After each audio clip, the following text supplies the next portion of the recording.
palabra en la niebla. Conversaciones sobre cultura literaria.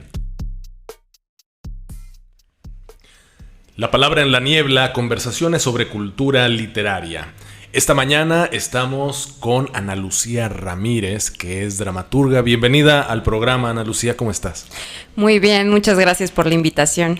Ana Lucía es actriz y dramaturga mexicana, licenciada en teatro por la Universidad Veracruzana y es cofundadora del Foro Teatral Área 51 y directora del Festival de Unipersonales con sede aquí en Jalapa, Veracruz. Es autora de varias obras de teatro que han sido montadas en México y en el extranjero. Obtuvo el Premio Nacional de Dramaturgia Emilio Carballido en 2018 y fue becaria del Programa de Estímulo de Jóvenes Creadores PECDA y del Fondo Nacional para la Cultura y las Artes, FONCA. Y bueno, si quieres empezamos a platicar.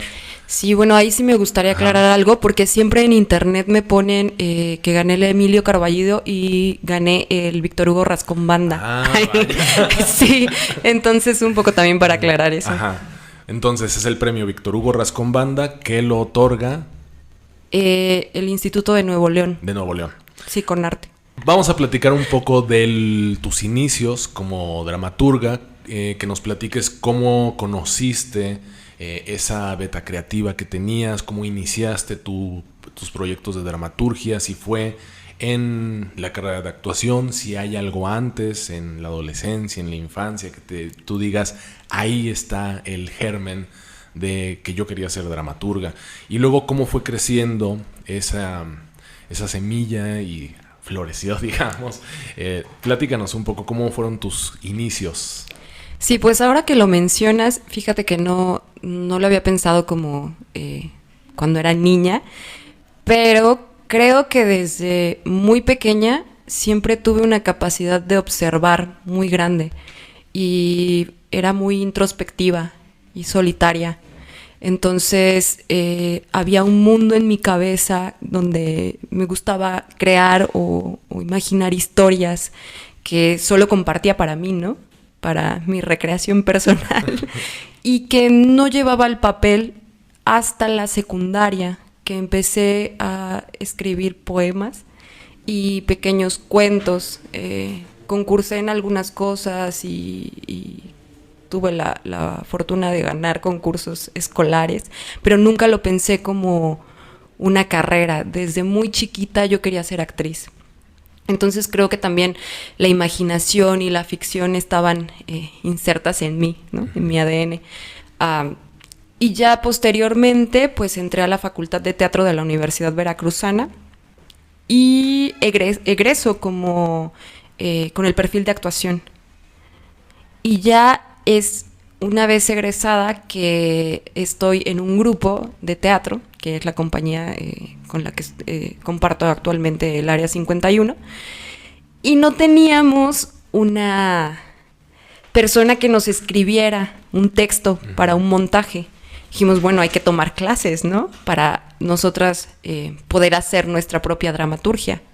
Nos metimos a un taller de creación literaria con Luis Enrique Gutiérrez Ortiz Monasterio, con Legom, y ahí fue cuando empieza todo. Él nota que tengo como aptitudes para la escritura y empiezo a trabajar con él directamente, y ahí es como donde descubro esa parte que no estaba tan a flor de piel, pero que sí existía en mí, que es la pasión por la escritura.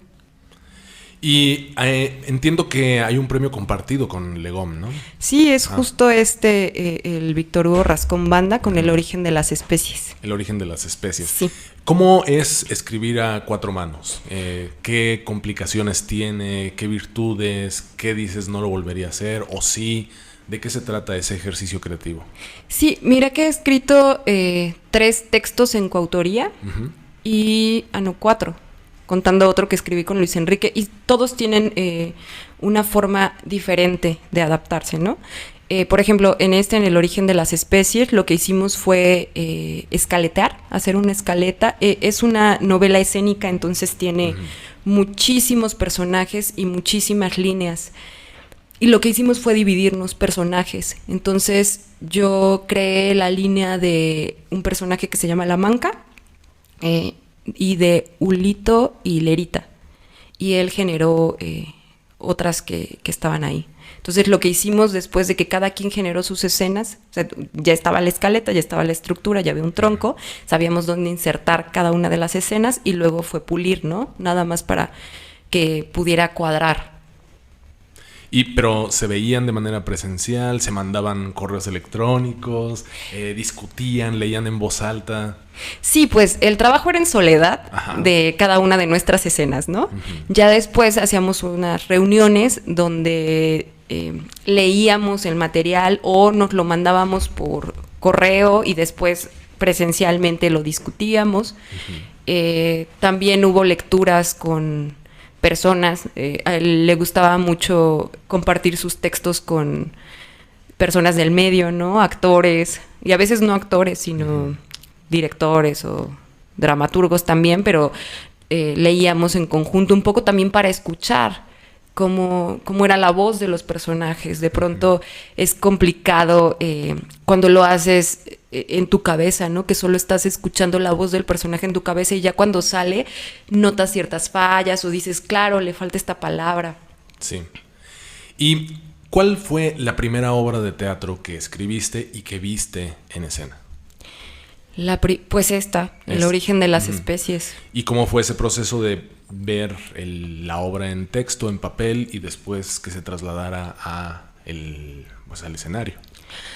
Para mí, lo recuerdo maravillada, porque era como, o sea, estaba empezando a escribir uh-huh. y ya tenía una plataforma que en aquel tiempo se estrena con la compañía, la Orteuf, y se estrena en el Esperanza Iris. Wow. Entonces, es un gran inicio. Sí. Sí, fue como, sí, yo estaba maravillada de poder ver el texto en boca de otros actores. Digo, yo me dedico a la actuación, pero como dramaturga era maravilloso ver un mundo que está en tu cabeza, un universo que tú generas ahí en la escena, ¿no? Y creo que es el sueño de todo autor.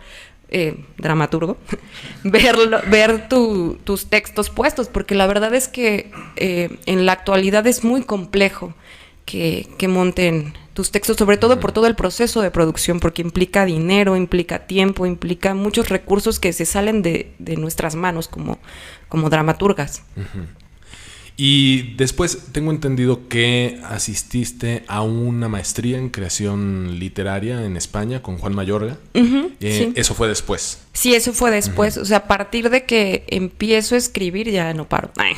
Entonces, como yo tenía la formación como actriz, decido viajar para buscar cómo formarme como escritora. Como dramaturga, y veo esta maestría en creación teatral donde estaba Juan Mayorga.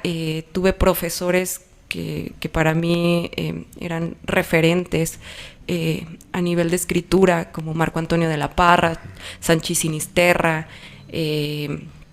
Álvaro Tato. A él no lo conocía ya, hace teatro, una reversión del teatro clásico, lo hace en verso pero con temas contemporáneos, y es increíble el trabajo que él hace tanto como autor como impartiendo clases. Es un muy buen profesor. Y bueno, otros muchos maestros que pude tener allá. Uh-huh.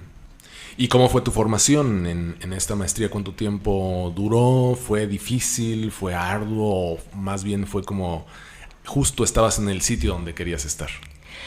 Pues no fue difícil como tal, pero sí fue complejo en el sentido de que estaba en otro país, que si bien es de habla hispana, tenemos una visión totalmente distinta de la vida, una forma de vida totalmente diferente. Entonces sí era como confrontarme con esa otra realidad, pero al mismo tiempo fue muy enriquecedor, porque por lo mismo tienes otras herramientas creativas, ¿no? Otras perspectivas. Aparte, allá en Madrid llega teatro de todo el mundo. Entonces yo lo que dije fue, voy a ahorrar casi que todo lo que tenía de la beca y los ahorros que tenía de los premios y así, dije, lo voy a utilizar para ver teatro. O sea, no me importa como las salidas o las comidas, no, voy a ver teatro. Entonces, todas las semanas iba a ver al teatro, mínimo una vez por semana. Y allá están Naves Matadero, entonces llega muchas poéticas que no son convencionales. Y eso también detona en mí otras posibilidades de creación. Y al mismo tiempo dije, bueno, pues ya estoy acá, me metí, tenía a Sanchis Sinisterra como parte del profesorado en el máster de creación, pero decido ir a tocar puertas al Teatro Fronterizo y me dicen, no, pues tenías que presentar currículum, no sé qué tanto, y me aceptan, entonces también me quedo ahí siendo parte del colaboratorio de creación de dramaturgia actoral. Entonces, sí, busqué todas las posibilidades como para seguir creciendo. Sí. Y esta es una actitud importante en el escritor, ¿no? Que tiene que buscar, tiene que ir a tocar puertas, tiene que ir a solicitar, a pedir sin vergüenza, ¿no? Porque muchas veces esperamos a que nos caigan las cosas y no, es una actitud muy pasiva y necesitamos ir hacia adelante. ¿Qué dirías que es lo que aprendiste allá que no sabías de tu experiencia con Legom? Que descubriste allá, que dices, esto en mi escritura cambió porque aprendí algo? Sí, bueno, creo que cambiaron muchas cosas. De entrada, la experiencia de vida, ¿no? El madurar te hace escribir desde otros lugares. Posteriormente, creo que la palabra, si algo puedo rescatar de todo el trabajo que llevé con Juan Mayorga, fue el amor a la palabra, la belleza del lenguaje, que si bien la trabajaba anteriormente, sobre todo por sonoridad, ahora sí buscaba no solo la sonoridad, sino también cómo embellecer la palabra. Y también hay algo que se nos plantea en este máster, que es el pensamiento, como cuál es el tratado filosófico un poco que lleva o que permea tu texto, ¿no? Creo que en ese sentido me hizo plantearlo en mis siguientes dramaturgias. Sin embargo, creo que es una mezcla de todo, y sobre todo puedo decir que es la experiencia y el ver mucho teatro y leer mucho teatro. O sea, yo soy una apasionada de comprar libros. Cada que tengo la oportunidad de viajar, me pongo a comprar libros para ver otras formas de escritura. Sí, vamos a hablar un poco de tus lecturas, pero primero vamos al rollito cultural con Raúl Osorio. Regresamos.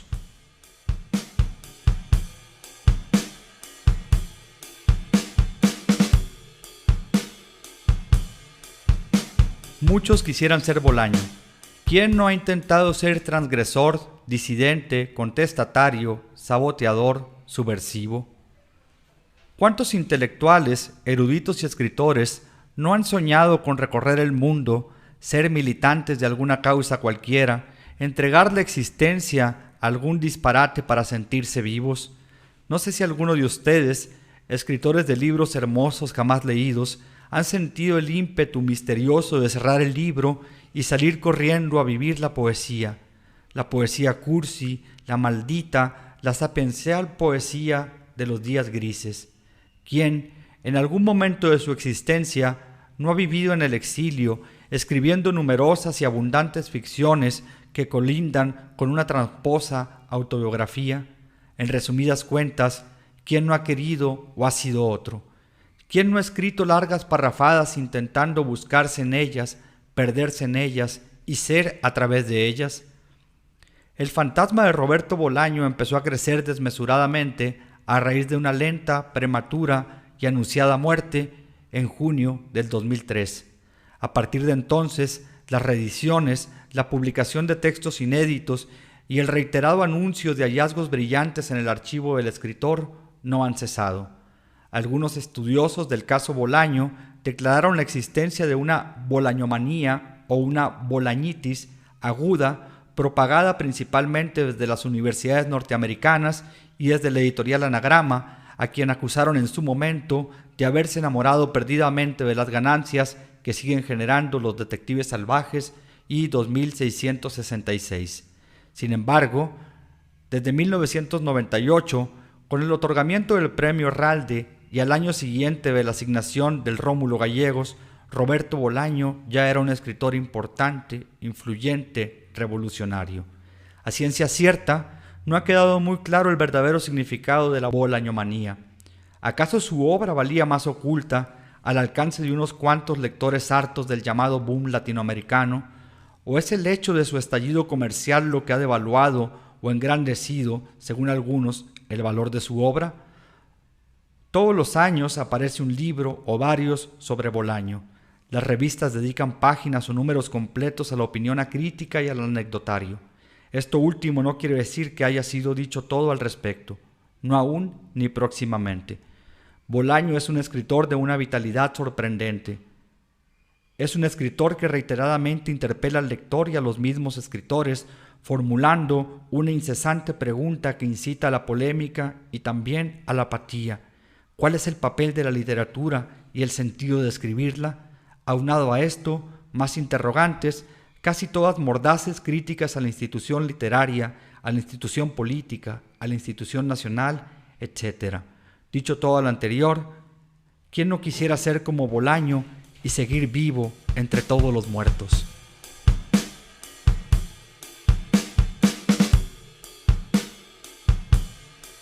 Regresamos a La Palabra en la Niebla, conversaciones sobre cultura literaria. Estamos esta mañana platicando con Ana Lucía Ramírez y vamos a hablar un poco de las lecturas, las influencias y los descubrimientos. ¿Cuáles son los dramaturgos, dramaturgas o también novela? ¿Qué es lo que lees? ¿Qué piensas que ha influenciado tu obra? Mira, en cada proceso creativo tengo un material de lectura diferente. Y sobre todo es algo temático. O sea, busco, no sé, si estoy escribiendo sobre lucha libre, busco todo lo que tenga que ver con lucha libre, ¿no? Si estoy escribiendo sobre Julio César, también me he hecho todo lo que se haya escrito sobre Julio César. O sea, creo que intento no descartar por gustos o pasiones, sino más bien tomar todo lo que sea posible para yo poder generar. O sea, creo que busco detonantes desde diferentes lugares y no solo literarios, sino también me veo series, veo películas, canciones, imágenes, todo lo que pueda ser material para la creación lo vierto en el texto. O sea, si bien no aparece de manera textual, debe de haber algo ahí, ¿no? Algún dejo de eso que he investigado. Y por otra parte, si pudiera decir qué textos he leído que vuelvo a revisar, suele ser Elipses de Juan Mayorga. También me gusta mucho ver el libro de autoficción de Sergio Blanco.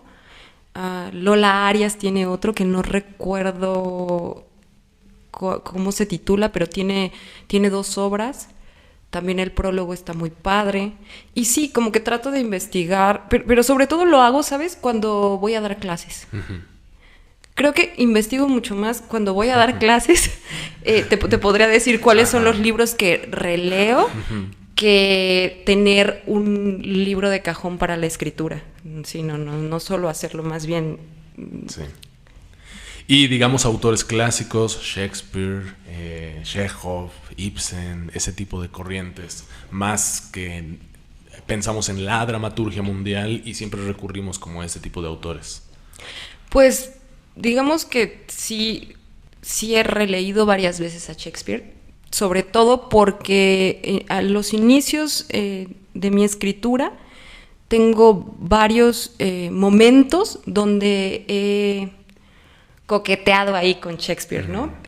Y te decía al inicio, antes de que empezara esta entrevista, tengo una capacidad de memoria que creo que es muy corta.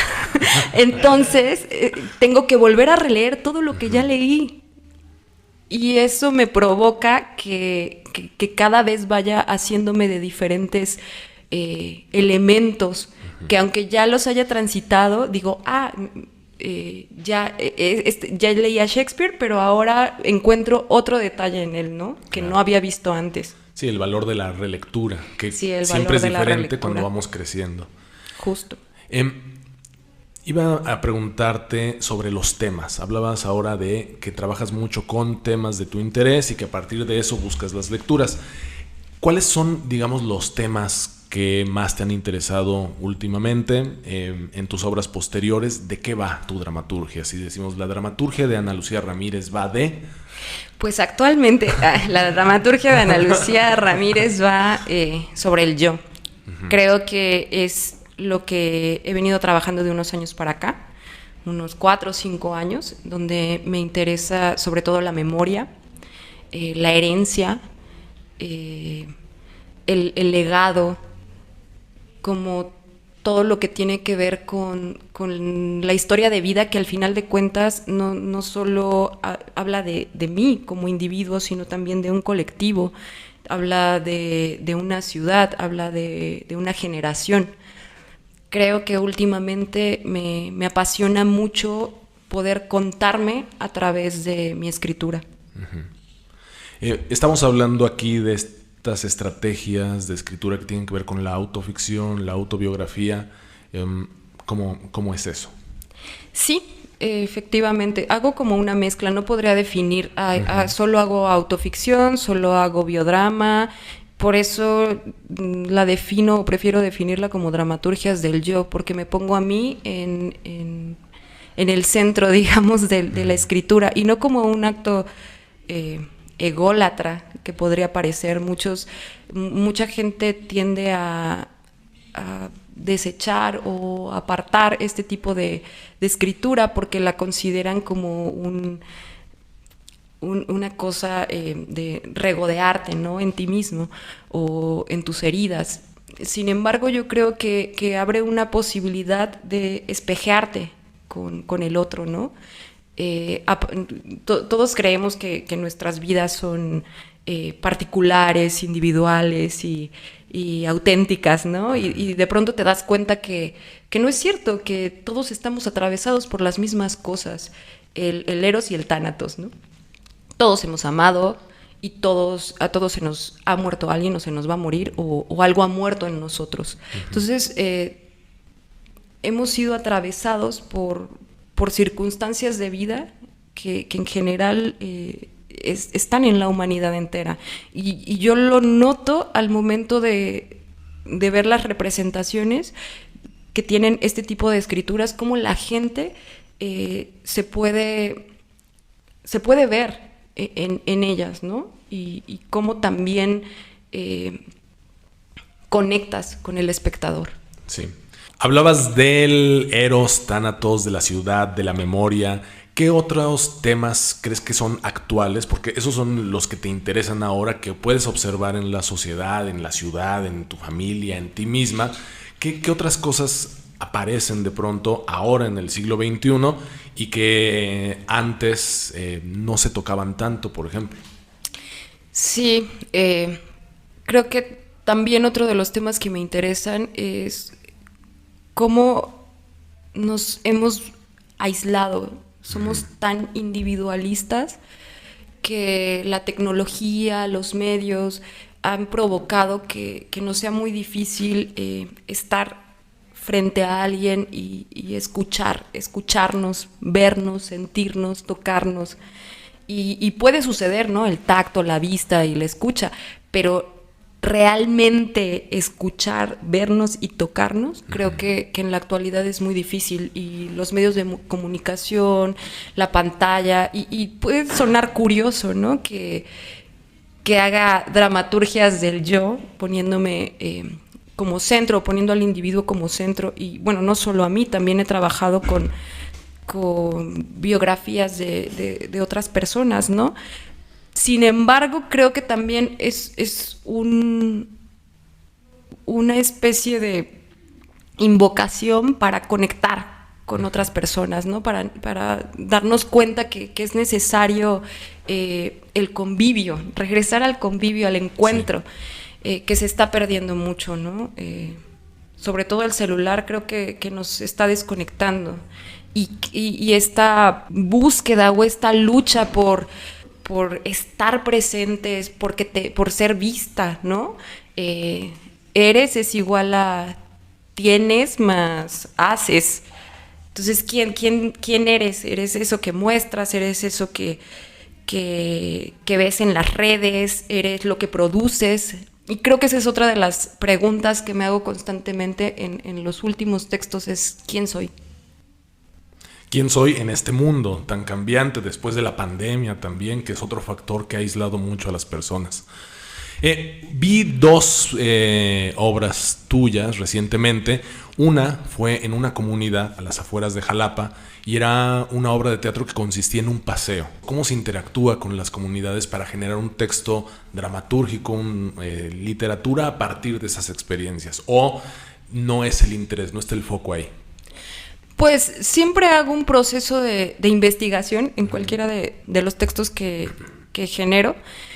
Y particularmente en Caminar, lo que hacemos es una serie de entrevistas. Yo soy una apasionada de la escucha. De hecho, soy una persona que, según yo, guardo mucho silencio y prefiero escuchar, ¿no? Todo lo que sucede a mi alrededor. No soy chismosa, pero sí me siento a escuchar, por ejemplo, en una cafetería o en un restaurante, qué es lo que está pasando, ¿no? ¿Qué dice el otro? ¿Qué llama mi atención? Como que la vida de las demás personas me apasiona. Entonces hago una serie de entrevistas que se me hace como de las experiencias más ricas de este proceso, que es conocer a la comunidad a partir de sus experiencias, y me doy cuenta también de lo necesitadas que estamos de ser escuchadas las personas, ¿no? Sí. O sea, llegamos a las casas y hay veces en que ya la entrevista lleva 3 horas y dices, ya quiero parar porque pues tengo una hija, ¿no? Entonces necesito ir con mi hija, pero la persona sigue hablando y nos pregunta, ¿en qué momento van a regresar? Porque todavía tengo estas fotos y tengo este material. También otra de las cosas que me apasiona mucho para crear es el material físico, ¿no? Las fotografías, los objetos. Creo que ahí hay mucha historia. También trabajo con el objeto ausente o la fotografía ausente, ¿no? Esas imágenes que se quedan grabadas en nuestra memoria, pero que tal vez ya no existan o estén dañadas o quebradas, rotas, fracturadas. Y cómo es el proceso de la memoria, ¿no? Que muchas veces no es la realidad tal cual, sino lo que te imaginas o cómo te imaginas que sucedió tal o cual acontecimiento, ¿no? También la memoria es un proceso bastante complejo, sí, y apasionante. Vamos a hacer un corte para ir al segundo rollito cultural a cargo de Alejandro Solano y seguimos platicando de estos objetos que detonan la memoria en este proceso tan maravilloso que es la reminiscencia, ¿no? De ves algo, hueles algo y de pronto viene el recuerdo. Pero bueno, seguimos platicando, volvemos.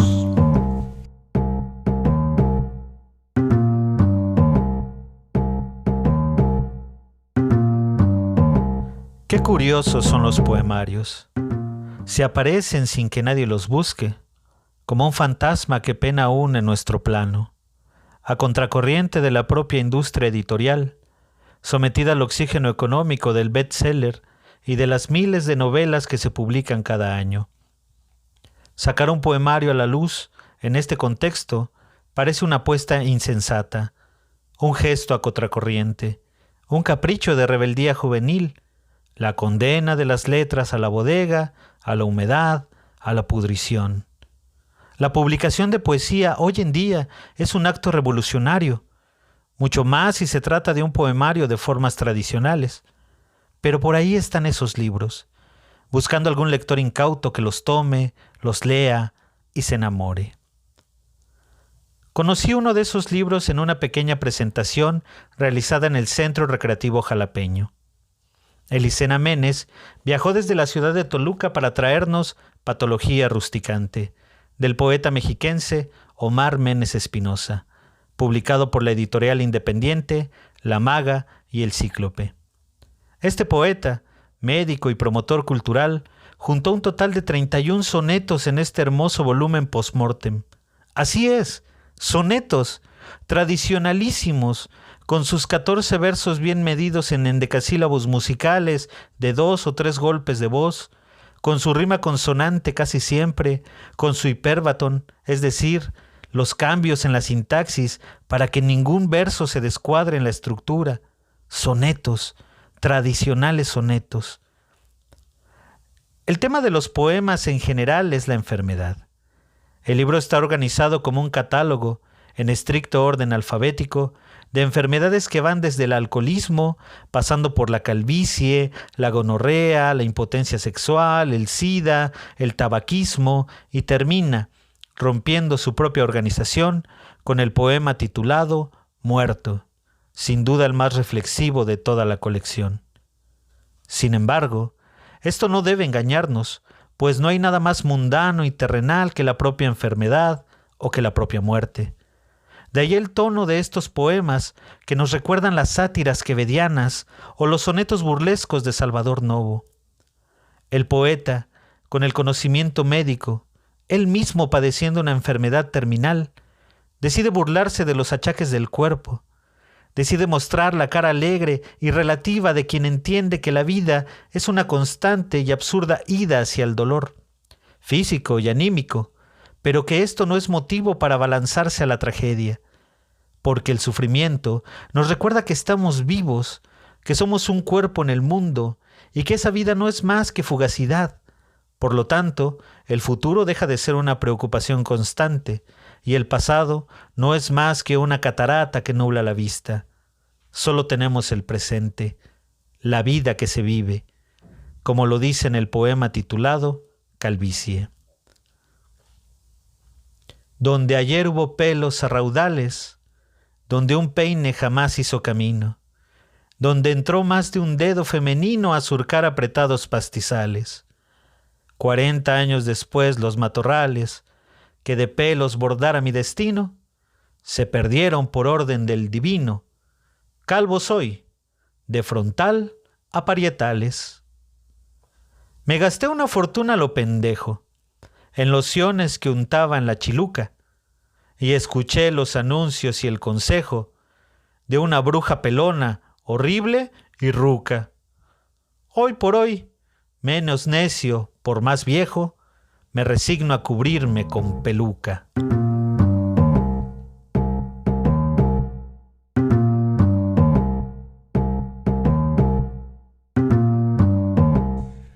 Regresamos a La Palabra en la Niebla, conversaciones sobre cultura literaria.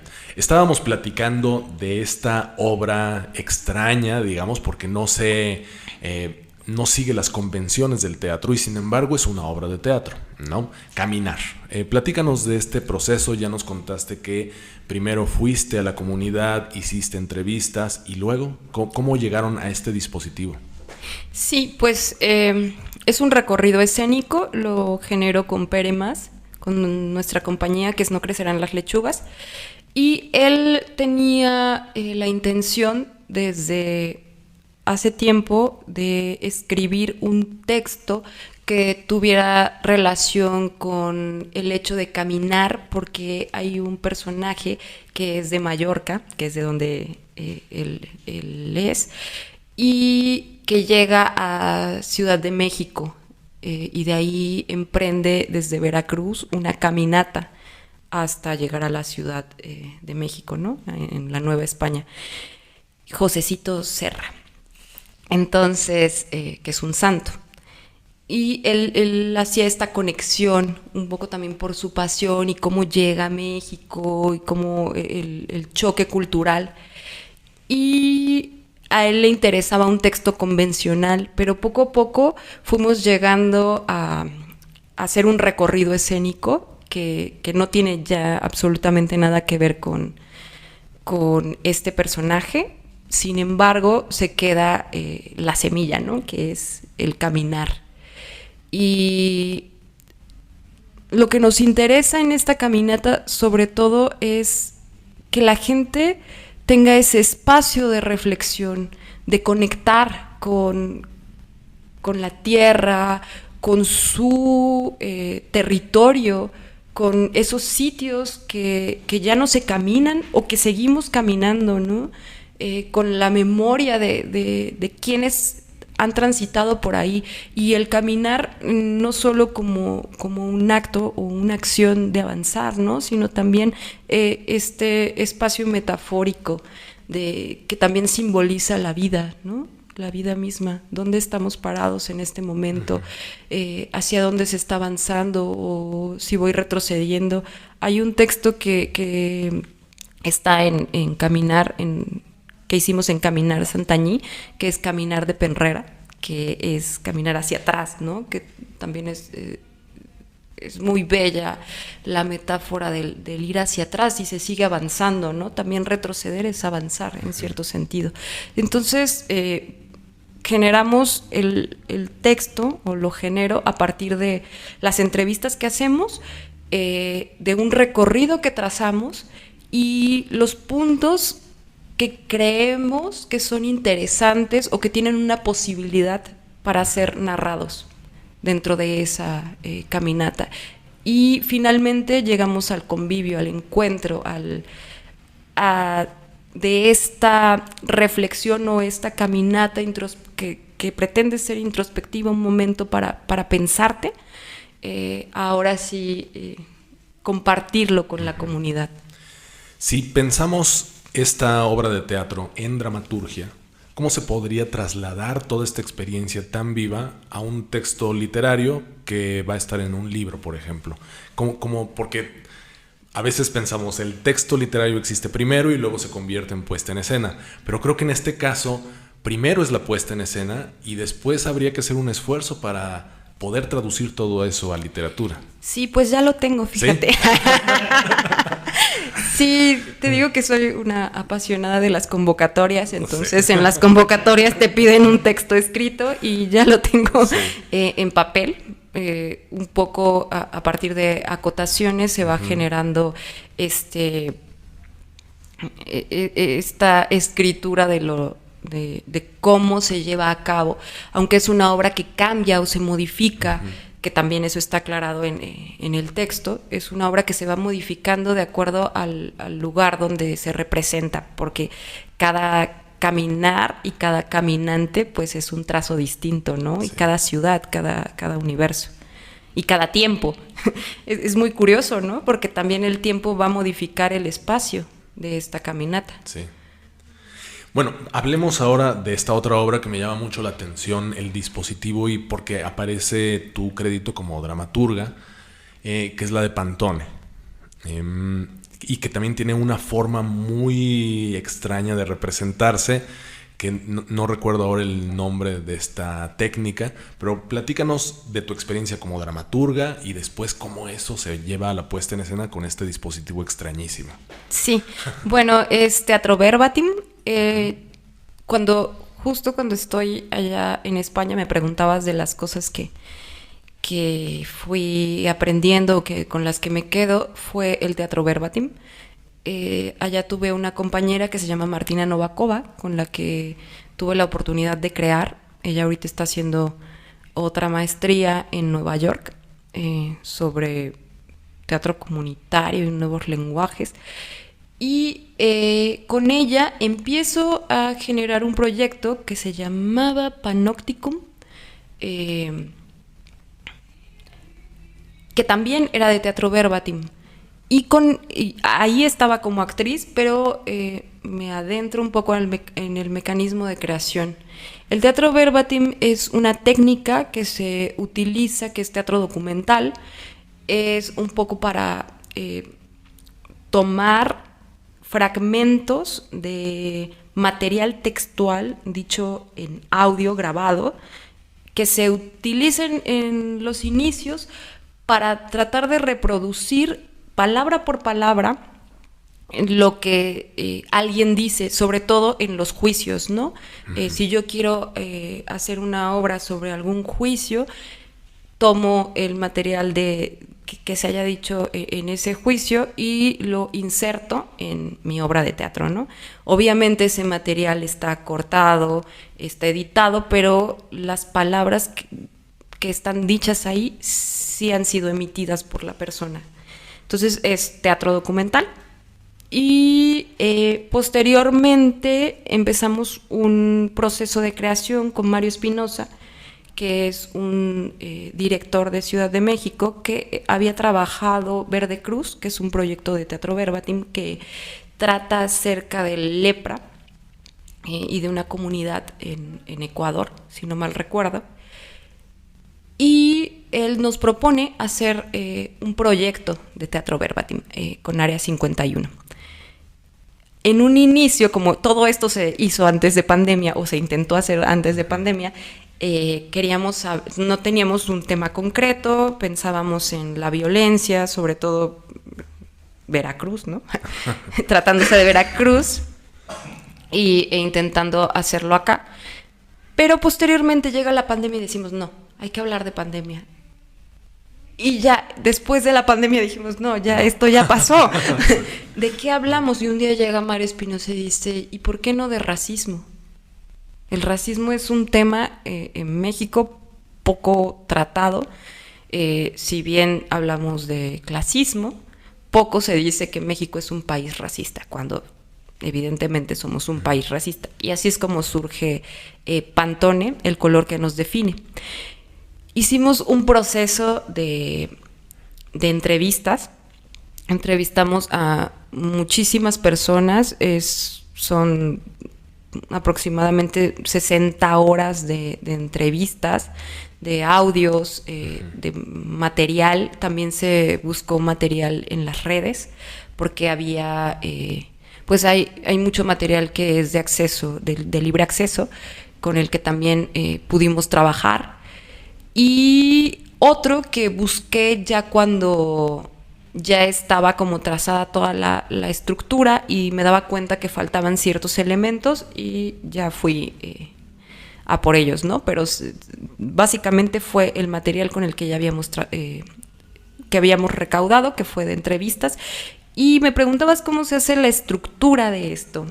Fue complejo, porque si bien lo había trabajado el verbatim como actriz, no lo había hecho como dramaturgista, porque en realidad soy dramaturgista, ¿no? Al ser palabras que son de otros o de otras, yo solo hago todo el proceso de hilar y de generar la estructura, pero era un mar, ¿no? Era inmenso, eran océanos ahí.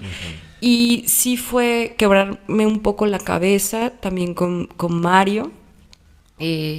Teníamos sesiones de a ver cómo está esto. Primero fue ver temáticamente, ¿no? Creo que me sirvió mucho ponerlo como temas, hacer preguntas en cada uno de los bloques y tratar de hilar lo que pretendí, o de lo que me di cuenta en una segunda, tercera versión.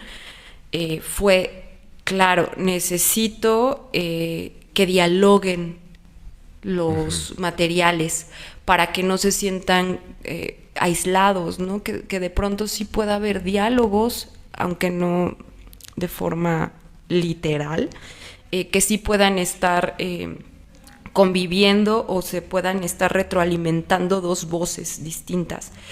Y eso fue uno de los hallazgos. Y el otro fue darme cuenta que había personajes base dentro de esta dramaturgia, ¿no? Porque si bien se entrevistó a muchísima gente, si ustedes pueden ver la obra o tienen la oportunidad, se darán cuenta que son muchísimos personajes que de pronto dices, ni me acuerdo de quién era, ¿no? Pero hay otros que sí se sostienen. Entonces, en esos personajes base, que si no mal recuerdo son 8, sí hay un desarrollo, un principio, un medio y una conclusión, ¿no? O sea, sí puedes ver un pequeño recorrido de estos personajes. Bien. ¿Qué viene? ¿Qué sigue en tu dramaturgia? Ya nos hablaste un poco de la literatura del yo, estás explorando nuevos lenguajes, nuevos dispositivos para hacer teatro de una manera diferente, que se conecte con las comunidades, que hable de temas poco hablados. ¿Cuáles son tus próximos proyectos? ¿Hacia dónde se dirigen? Sí, pues ahora mismo estoy ideando, porque todavía no tengo nada sobre el papel, hablar sobre la maternidad, que es un tema que me atraviesa, que creo que es poco tocado y que tiene muchas aristas. O sea, no solo es el embarazo, sino también la lactancia. O sea, creo que la maternidad tiene muchos temas tabú, que aunque creamos que los conocemos, ni siquiera yo siendo ya madre los había tocado antes o escuchado, ¿no? Darte cuenta cómo cambia el cuerpo y romper esta idea romántica que se tiene de la maternidad y ver todos el complejo mundo en el que nos sumergimos al ser madres. Y la maternidad no solo como un proceso femenino, sino también maternar implica el cuidado de un otro, ¿no? Llámese, los padres maternan, los abuelos, las abuelas, quien cuida a tus hijas materna, ¿no? Entonces, este proceso de cuidado que también estamos perdiendo o estamos desconectándonos de ello, ¿no? En eso estoy metida ahora, ideando, generar desde una escritura, son varios los proyectos que tengo en mente en torno a la maternidad y quiero regresar un poco también a una forma convencional de escritura. Y por otro lado también tener otros proyectos que involucren a las comunidades de personas que están maternando. Sí. Muy bien, bueno, suena definitivamente muy interesante. Seguramente lo veremos en Área 51 o en algún otro teatro, pero estaremos pendientes de estas nuevas producciones. Lamentablemente se nos acabó el tiempo, pasa volando, pero te agradecemos mucho por estar hoy con nosotros. Muchas gracias. Muchas gracias a ustedes. La palabra en la niebla. Conversaciones sobre cultura literaria es una producción del Instituto de Investigaciones Lingüístico-Literarias de la Universidad Veracruzana. Locutor, Alejandro García. Rollitos culturales, Edgar Rodríguez, Alejandro Solano, Raúl Osorio, Shanik Sánchez, Alfredo Loera y Kenia Cervantes. Controles y apoyo técnico, Manuel Escobar. Enlace y divulgación, Soledad Colorado. Edición, Naomi Tanamachi. Producción y dirección, Alejandro Solano.